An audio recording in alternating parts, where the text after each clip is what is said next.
Hello everyone, welcome to Lush and Salty Aquariums. Okay, you're looking at my Aqueon Edgelit Aquarium in full disco mode.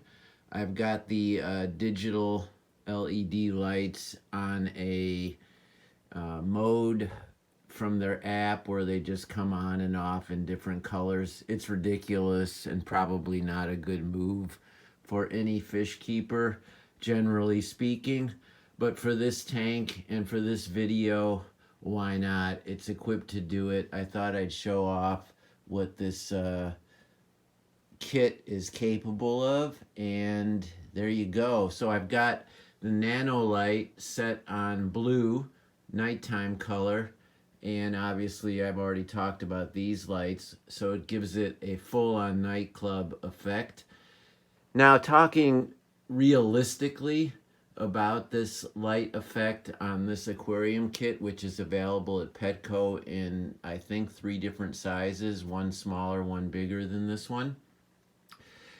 I don't believe these lights do much harm to any of the creatures inside the tank, certainly not the plants and maybe not the fish, and they absolutely do not help, but they're purely for aesthetic, and honestly, I don't know what aesthetic that is. But in its own weird, wonderful way, it's kind of badass, and I wanted to show that off. So this tank was set up in my daughter's room about a year ago. She was 17, and so for a teenage girl, it just felt like an appropriate and fun way to get her to get into having this aquarium in her room, and that strategy more or less worked, although my daughter would have pretty much enjoyed any tank at the same levels. But I bet you there are times when they turn this thing on when they're listening to music and it's all good, right? So inside this tank, I've shown it a number of times before. There's a handful of Endler guppies. You see them in the shadows there, and one gorgeous male betta fish who does just fine in this setting because there are so many freaking plants. The guppies don't bother him, and he doesn't bother the guppies. If he picks off a few of their babies, I'm all good with that. So what I'm going to try to do now is get us into, boom, full light mode. All right, that's the tank in all its more normal daylight glory. And you can see it's just brimming with plant life. Some of it's got algae and dead leaves, but for the most part, it's just a terrific looking jungle. There's a lot of red ram's horn snails, a few jumbo cherry shrimp. I think their fries do get picked off, but that's a pretty good and robust colony, and it's a good quality of cherry shrimp too. Deep red, full-bodied, so those are looking good. And there you see the endlers. They're just classic black bar endlers and variations on that strain. There's a few females and a few fry, and you can just make out the tail fins of Godzilla back there poking through. It's a blue betta with a red trim, and its fins, it's a classic fantail variety, literally like a $7 fish at Petco. And he's been really happy in here.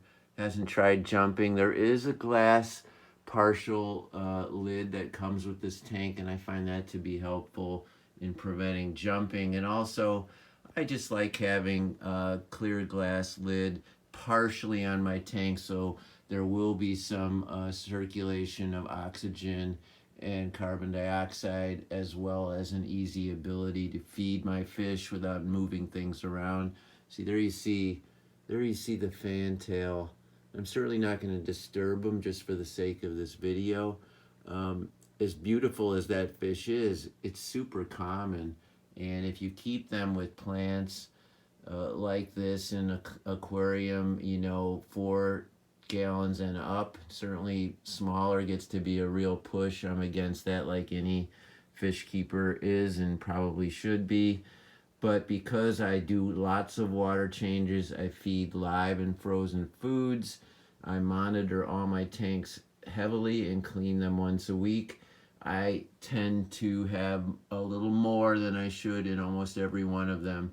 Now, there's a big fat female. She's responsible for this brood. I was going to remove her, but screw it. I just left her in. And if her babies are feeding the beta, it's all good. The circle of life. You saw a little pygmy Corydora leaping up into the water column. There's a few of those in here as well, and probably a couple of mono shrimps. And maybe an Otocinclus. But this is the Aqueon Edgelit Aquarium. I've got it in its disco mode. You saw it with lights on and with lights off. The kit comes with everything you see here. And I put on a simple Azu hang on the back filter, 12 bucks. There's all kinds of them online, and you sort of can't pick the wrong one. It is what it is. The technology is generally the same at that price point. At that price point, who's complaining? Okay, so I've shown this tank before, but never like this. What do you think? Comments, leave them for me. Ask me questions. I'd love to help out. I love this hobby. And as always, keep your hands in the tank. Ciao for now.